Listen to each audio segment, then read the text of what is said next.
혹시 요즘 계단을 오를 때 무의식적으로 난간을 붙잡고 의자에서 일어날 때 먼저 손부터 짚게 되시나요? 마트에서 장을 보다가도 잠시 쉬고 싶고 예전엔 거뜬했던 김장이 이제는 너무 힘들어졌나요? 아침마다 온몸이 뻐근하고 밤에 다리에 쥐가 자주 나는데 병원에서는 나이에 비해 건강하시네요 라는 말만 듣고 돌아오셨죠? 그런데 정말 나이 때문일까요? 이 모든 변화의 진짜 원인은 근육감 소증일 수 있습니다. 근육감 소증은 나이가 들수록 근육량과 근력이 줄어드는 질환인데 60세 이후부터는 그 속도가 매년 3%씩 빨라집니다. 그 결과 기력 저하균형 감각 상실 면역력 약화까지 이어지죠. 안녕하세요. 저는 김도현 원장, 20년 동안 가정의학과 전문의로 진료해 온 의사입니다. 저 역시 현재 60대지만 여전히 현장에서 환자들을 진료하며 활동하고 있습니다.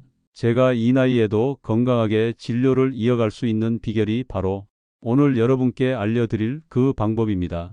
혹시 지금 이건 그냥 나이 탓이겠지라고 생각하신다면 그 생각을 오늘 반드시 바꾸셔야 합니다. 딱 한 가지를 바꾸는 것만으로도 3달 후 예전처럼 활력 있는 나를 되찾을 수 있습니다. 건강한 변화를 함께 만들고 싶으시다면 구독과 좋아요, 알림 설정 잊지 마세요. 여러분의 건강 제가 끝까지 지켜드리겠습니다. 우리 몸의 근육량은 30세부터 매년 1%씩 줄어들기 시작합니다. 하지만 60세 이후에는 그 속도가 3배로 빨라져 매년 3%씩 근육이 사라집니다. 10년이면 무려 30%가 없어지는 셈입니다. 근육이 줄면 어떤 일이 생길까요? 기초 대사량 감소, 조금만 먹어도 살이 쉽게 찌고 예전보다 쉽게 피곤해집니다. 균형 감각 저하, 넘어질 위험이 커지고 한 번의 낙상이 큰 부상으로 이어질 수 있습니다. 면역력 약화, 감기에 잘 걸리고 회복 속도도 느려집니다. 무서운 건 이게 단순한 노화가 아니라 악순환이라는 겁니다. 근육이 줄면 활동이 줄고 활동이 줄면 더 근육이 빠집니다. 결국 침대에서 일어나기도 힘든 상태가 될 수 있죠. 하지만 좋은 소식이 있습니다. 이 모든 건 충분한 단백질 섭취로 예방할 수 있다는 것. 그리고 오늘 그 해결책을 아주 구체적으로 알려드리겠습니다. 여러분 혹시 이런 생각 해보신 적 있으세요? 나는 계란도 먹고 고기도 먹는데 왜 이렇게 기운이 없지? 병원에 가면 나이에 비해 건강하다는 말은 듣지만 정작 집에 돌아오면 계단 오르기도 힘들고 마트에서 장 보다가도 중간에 앉아서 쉬고 싶어질 때가 있죠. 그 이유 바로 단백질 흡수율에 있습니다. 젊었을 땐 계란 하나, 고기 한 점이면 충분했어요. 하지만 60세가 넘어가면 똑같이 먹어도 몸에 흡수되는 단백질 양이 20대의 절반도 안 됩니다. 즉 예전과 똑같이 먹는다고 해서 예전처럼 근육이 유지되지 않는 거죠. 여기서 많은 분들이 이렇게 물어보십니다. 그럼 2배로 먹으면 되는 거 아니에요? 그게 그렇게 간단하지 않습니다. 위산 분비가 줄어들어서 단백질을 분해하는 능력 자체가 떨어지기 때문이에요. 아무리 좋은 고기를 먹어도 소화가 잘 안 되면 그냥 빠져나가고 근육으로 가지 못하는 거죠. 또 하나, 나이 들수록 단백질을 근육으로 바꾸는 능력도 약해집니다. 이걸 의학 용어로 동화작용 저항성이라고 부르는데 쉽게 말해 먹어도 근육이 잘 안 만들어진다는 뜻입니다. 그래서 60세 이후에는 젊었을 때보다 1.5배 이상 단백질을 챙겨야 한다고 전문가들이 권하는 거죠. 그런데 여기서 더 중요한 게 있습니다. 많은 분들이 단백질을 언제 먹느냐를 전혀 신경 안 쓰신다는 거예요. 아침을 거르고 점심에 간단히 먹고 저녁에 몰아서 고기나 생선을 먹는 패턴. 이렇게 하면 근육 합성 효과는 거의 제로에 가깝습니다. 우리 몸은 한 번에 2030지 이상은 흡수하지 못하기 때문에 아침, 점심, 저녁으로 나눠서 꾸준히 먹는 게 훨씬 효과적입니다. 여러분, 제가 진료실에서 뵌 70대 환자분이 계세요. 무릎이 아파서 손주 돌보기 힘들다 하시고 계단도 손잡이 없으면 오르기 힘들어 하셨죠. 그분이 식단을 바꾸고 단백질 섭취량을 늘린 지 한 달 만에 무릎 통증이 줄고 2달 뒤엔 손잡이 없이 계단을 오르셨습니다. 3달 뒤엔 손주들이랑 공원에서 술래잡기를 하셨다니까요. 이게 바로 단백질의 힘입니다. 그러니까 오늘부터는 꼭 기억하세요. 단백질은 얼마나 먹느냐보다 어떻게, 언제 먹느냐가 훨씬 중요하다는 거. 그리고 그 방법 이제부터 제가 아주 구체적으로 알려드리겠습니다. 여러분, 단백질을 충분히 먹는데도 근육이 줄어드는 분들이 있습니다. 그 이유 중 하나가 바로 흡수를 방해하는 습관이에요. 이건 식품의 질이나 양보다 더 중요한 문제인데 많은 분들이 전혀 모르고 계십니다. 첫 번째 함정은 과도한 카페인 섭취입니다. 아침에 단백질을 먹은 직후 바로 커피 한 잔 하시는 분들 많죠? 특히 블랙커피는 위산 분비를 촉진하고 장 운동을 빨리 해서 음식이 소화되기도 전에 장으로 넘어가 버립니다. 그 결과 단백질 분해가 덜 되고 흡수율이 뚝 떨어지죠. 물론 하루 한두 잔의 커피는 괜찮습니다. 문제는 식사 직후, 특히 단백질 식사 직후에 마시는 습관이에요. 두 번째 함정은 과도한 섬유질과의 동시 섭취입니다. 섬유질은 분명 건강에 좋습니다. 하지만 고단백 식사와 함께 너무 많은 채소, 특히 생채소를 먹으면 소화가 느려지고 위 속에서 단백질이 오래 머물면서 변성이 일어납니다. 이렇게 되면 단백질의 아미노산 전환이 효율적으로 이루어지지 않아요. 그래서 단백질 식사는 적당한 채소와 함께 먹고 채소 위주의 식사는 다른 끼니로 분리하는 게 좋습니다. 세 번째 함정은 불규칙한 식사 시간입니다. 우리 몸은 근육 합성 신호가 켜졌다 꺼졌다를 반복하면서 단백질을 활용합니다. 그런데 아침은 건너뛰고 점심은 대충 저녁에 몰아서 먹는다면 하루 중 근육 합성 신호가 켜지는 시간이 거의 없는 거죠. 즉, 단백질이 들어와도 근육으로 가지 않고 그냥 에너지로 태워버립니다. 그래서 단백질은 하루 3번 일정한 간격으로 나눠 먹는 게 핵심이에요. 제가 진료실에서 자주 드리는 예시가 있습니다. 근육은 마치 건물을 짓는 현장 같아요. 벽돌 단백질 재료는 많은데 건축팀 근육 합성 신호이 출근하지 않으면 건물이 지어질 수 없죠. 벽돌은 쌓이지 않고 결국 버려집니다. 이걸 막으려면 정해진 시간에 꾸준히 그리고 질 좋은 재료를 공급해야 합니다. 여러분, 여기까지 들으셨다면 이제는 감이 오실 겁니다. 단백질을 먹는 것도 중요하지만 흡수를 방해하는 습관부터 고치는 것이 우선이라는 거죠. 이제 다음에서는 단백질을 효과적으로 채우고 근육 감소증을 막아주는 음식 TOPO를 알려드리겠습니다. 아마 이 리스트를 보면 이건 오늘 저녁부터 바로 먹어야겠다라는 생각이 드실 거예요. 여러분, 지금부터 말씀드릴 음식 5가지만 매일 챙겨도 근육 감소증 예방 확률이 확 올라갑니다. 특히 60세 이후라면 이 5가지는 선택이 아니라 필수라고 보셔야 해요. 첫 번째, 달걀입니다. 달걀은 완전 식품이라고 불릴 만큼 필수 아미노산이 골고루 들어 있습니다. 특히 흰자는 흡수율이 100%에 가깝고 노른자에는 근육 합성에 필요한 비타민 D와 콜린이 풍부해요. 많은 분들이 콜레스테롤 때문에 노른자를 피하시는데 하루 12개 정도는 오히려 심혈관 건강에도 도움이 됩니다. 단, 달걀은 기름에 튀기기보다는 삶거나 반숙으로 조리하면 흡수율이 더 좋습니다. 두 번째, 생선입니다.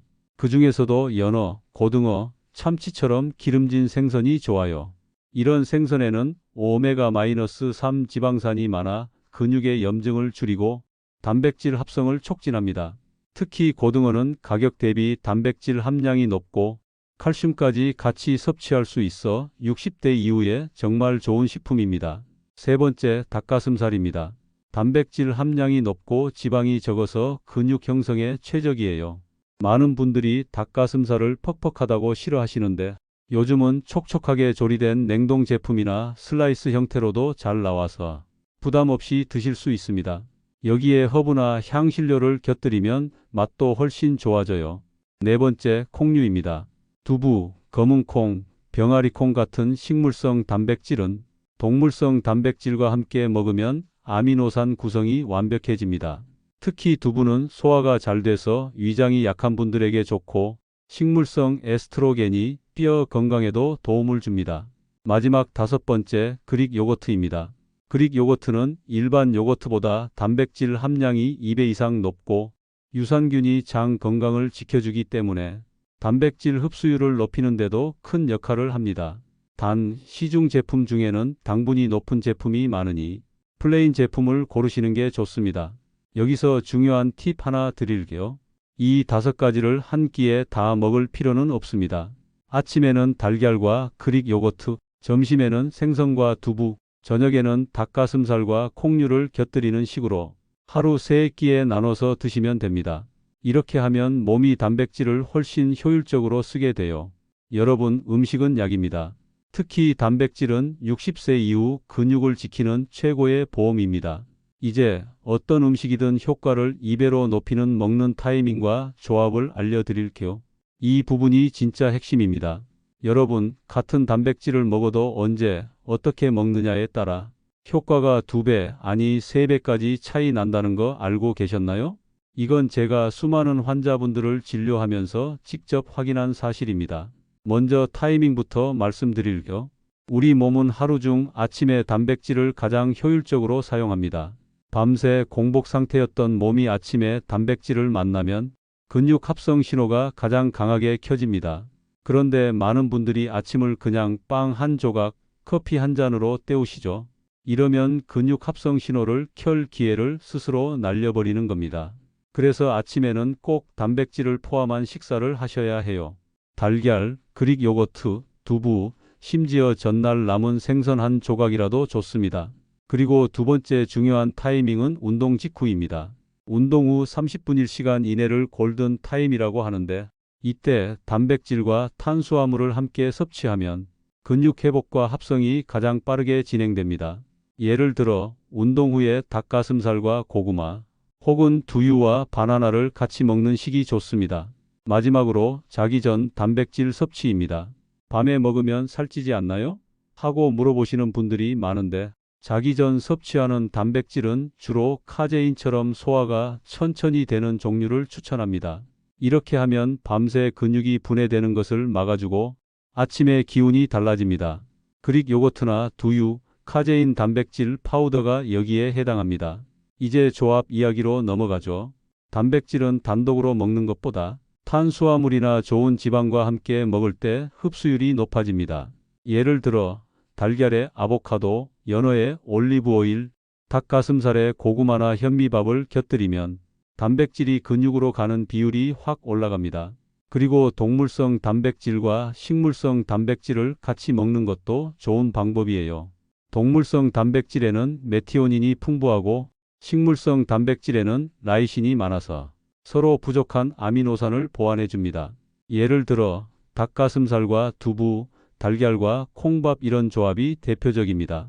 여러분, 여기서 제가 진료실에서 자주 드리는 팁 하나 알려드릴게요. 혹시 단백질 보충제를 드시는 분들이라면 그걸 한 번에 몰아서 먹지 말고 아침, 점심, 저녁 또는 아침 운동 후 자기 전 이렇게 나누어 드세요. 흡수율이 훨씬 좋아지고 위 부담도 줄어듭니다. 이제 눈치채셨을 겁니다. 단백질은 많이 먹는 것보다 똑똑하게 먹는 게 중요하다는 걸요. 다음에서는 지금 당장 실천할 수 있는 작지만 강력한 근육 지키기 습관을 알려드리겠습니다. 이 부분이 오늘 이야기의 마무리이자 여러분의 건강을 지키는 시작이 될 겁니다. 여러분, 근육을 지키는 일 거창하게 생각할 필요 없습니다.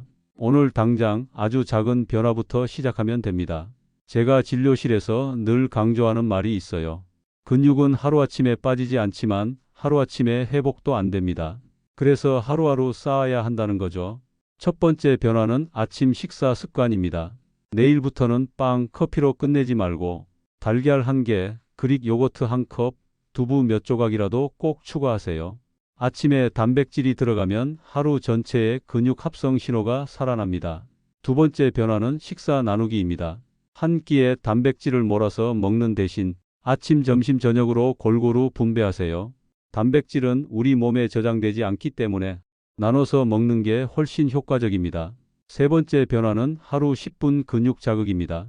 헬스장에 가지 않아도 됩니다. 집에서 의자 잡고 스쿼트 10번, 물병 들고 팔 운동 10번, 이것만 해도 근육이 써야 하는구나 하고 반응합니다. 특히 단백질을 먹은 뒤 30분 안에 가벼운 근육 자극 운동을 하면 흡수된 단백질이 바로 근육으로 쓰입니다. 네 번째 변화는 물 마시기입니다. 단백질을 충분히 먹으면 몸이 그것을 분해하고 흡수하는 과정에서 더 많은 수분이 필요합니다. 물을 적게 마시면 소화가 더뎌지고 변비나 신장 부담이 올 수 있어요. 그래서 하루 1.5리터 이상 조금씩 자주 마시는 습관을 들이세요. 5번째 변화는 체중보다 근육량 확인하기입니다. 많은 분들이 체중이 줄면 좋아하시는데 그게 근육이 빠져서 줄어든 거라면 오히려 위험합니다. 체중계 대신 체성분 측정기를 이용해 근육량과 체지방률을 확인하는 습관을 들이세요. 병원이나 보건소, 헬스장에서도 간단히 측정할 수 있습니다. 제가 70대 환자 한 분 이야기를 해드릴게요. 처음 오셨을 때는 무릎 통증 때문에 10분 이상 걷기 힘들어 하셨습니다. 그분이 아침 단백질 섭취, 식사 분배, 하루 10분 운동, 물 마시기를 3개월 동안 꾸준히 지켰어요. 그 결과 근육량이 1.5kg 늘었고 무릎 통증이 줄어 계단도 편하게 오르내리게 되셨습니다. 그리고 표정이 완전히 달라졌어요. 피부에 혈색이 돌고 목소리에 힘이 생겼죠. 여러분, 건강은 거창한 계획이 아니라 이렇게 작은 습관의 누적입니다. 오늘부터 단 하나라도 시작해 보세요. 아마 3개월 뒤에 여러분은 지금보다 훨씬 젊고 강한 모습일 겁니다. 이 영상이 도움이 되셨다면 구독과 좋아요, 알림 설정 꼭 눌러주시고 건강이 필요한 가족과 친구들에게도 공유해 주세요. 여러분의 건강 제가 끝까지 함께 하겠습니다.